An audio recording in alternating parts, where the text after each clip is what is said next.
Our top focus on Newspoint. According to a White House official, U.S. President Donald Trump has suspended military aid to Ukraine, sharply escalating pressure on Kiev to agree to peace negotiations with Russia.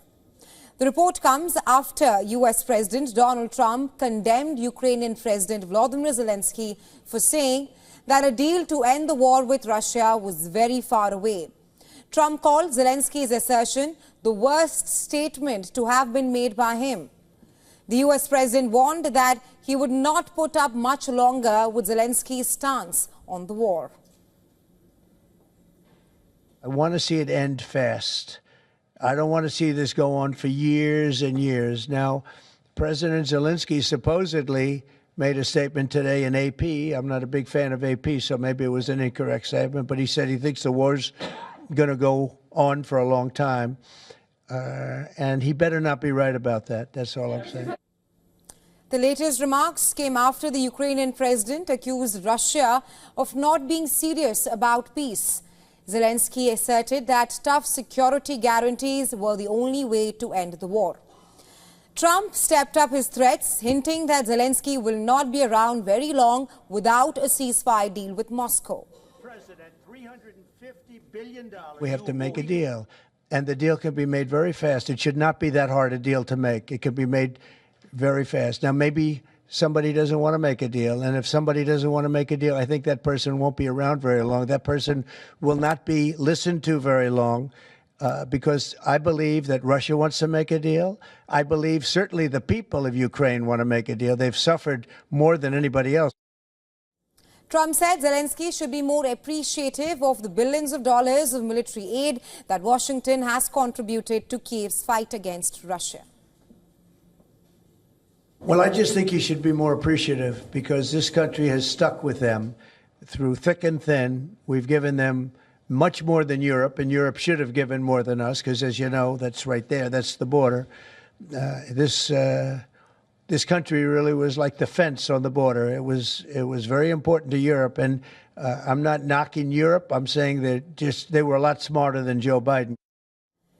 Now, during an event at the White House, however, Trump had played down reports that he could halt military aid. Have you decided if you're going to suspend military aid to Ukraine? Have you made that decision?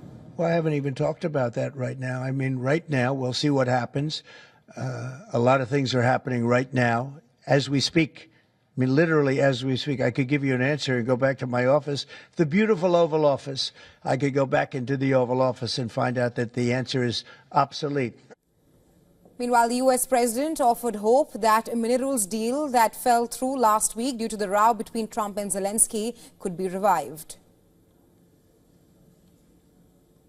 The Ukraine minerals deal now dead, or can it be revived? What's your... Well, I'll let you know. We're making a speech. You probably heard about it tomorrow night, so I'll let you know tomorrow night. But no, I don't think so. I think it's a great deal for... Meanwhile, Zelensky in his nightly address said he wants the fastest possible end to the war in his country, but ceasefire without U.S. security guarantees will be a failure.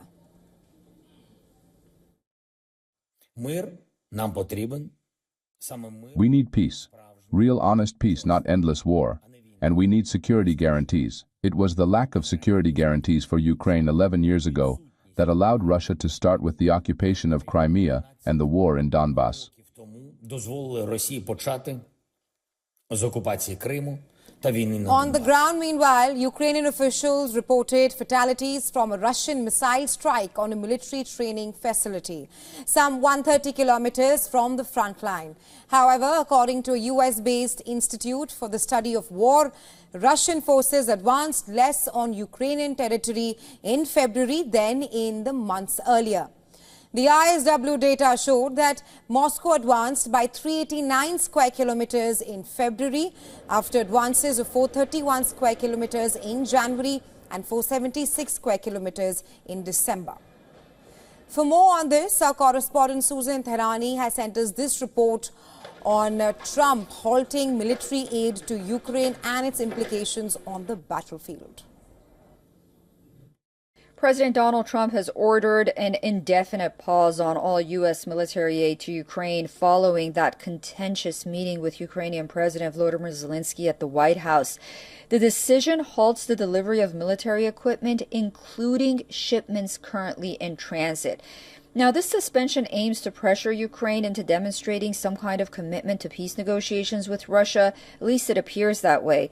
President Trump has expressed concern that continued U.S. support might be the reason this conflict will be prolonged, especially after Volodymyr Zelensky said less than 24 hours ago that he anticipates a very long war with Russia. So President Trump has been suggesting that Zelensky may not seek peace as long as American aid persists. So this is the move that he's taking. European leaders, for their part right now, have expressed concern over this development.